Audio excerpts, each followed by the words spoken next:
I'm sorry, Ajis, but smoking is not allowed on campus. Oh, I didn't know. Yeah, smoking is not only harmful to your health, but it also affects the environment and the people around you. I see. I make sure not to smoke on campus again.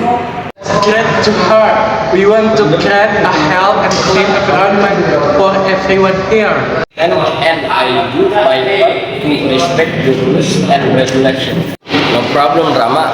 I be more mindful from now on. Okay, below I will explain about simulation cigarette, smoke entering your body and damaging your body. Happy watching. Cigarettes aren't good for us. That's hardly news. We've known about the dangers of smoking for decades. But how exactly do cigarettes harm us? Let's look at what happens as their ingredients make their way through our bodies and how we benefit physically when we finally give up smoking. With each inhalation, smoke brings its more than 5,000 chemical substances into contact with the body's tissues. From the start, tar, a black resinous material, begins to coat the teeth and gums, damaging tooth enamel and eventually causing decay. Over time, smoke also damages nerve endings in the nose, causing loss of smell. Inside the airways and lungs, smoke increases the likelihood of infections, as well as chronic diseases like bronchitis and emphysema. It does this by damaging the cilia, tiny hair-like structures whose job it is to keep the airways clean.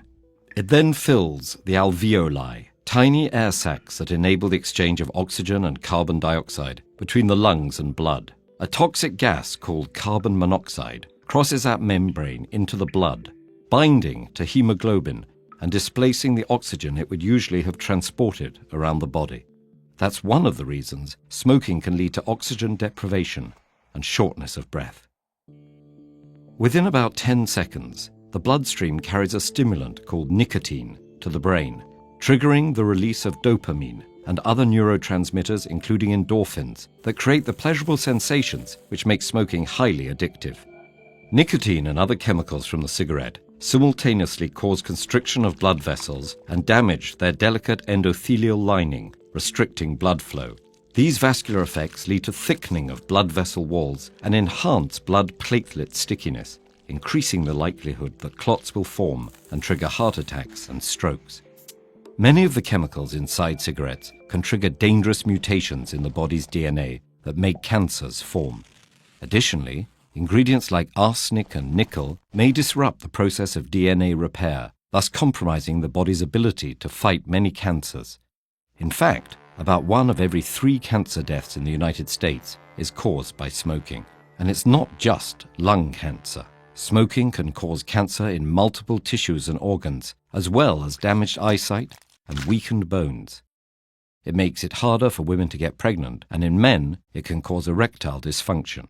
But for those who quit smoking, there's a huge positive upside with almost immediate and long-lasting physical benefits.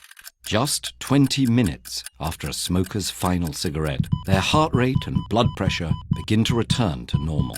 After 12 hours, carbon monoxide levels stabilize, increasing the blood's oxygen carrying capacity. A day after ceasing, heart attack risk begins to decrease as blood pressure and heart rates normalize. After 2 days, the nerve endings responsible for smell and taste start to recover. Lungs become healthier after about 1 month, with less coughing and shortness of breath.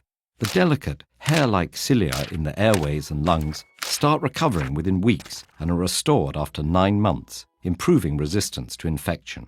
By the 1-year anniversary of quitting, heart disease risk plummets to half as blood vessel function improves. 5 years in, the chance of a clot forming dramatically declines and the risk of stroke continues to reduce.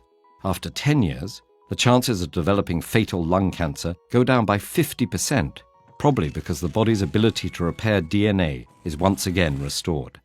15 years in, the likelihood of developing coronary heart disease is essentially the same as that of a non-smoker. There's no point pretending this is all easy to achieve. Quitting can lead to anxiety and depression resulting from nicotine withdrawal.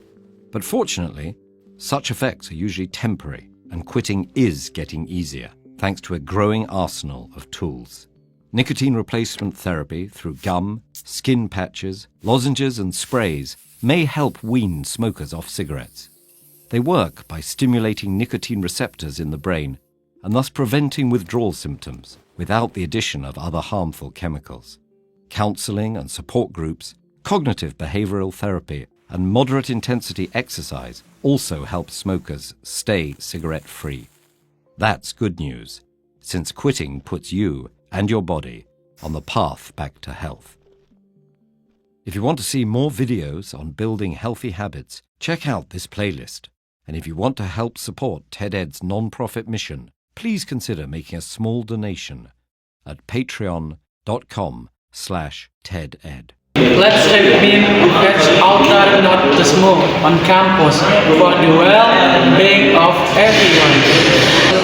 Thank you.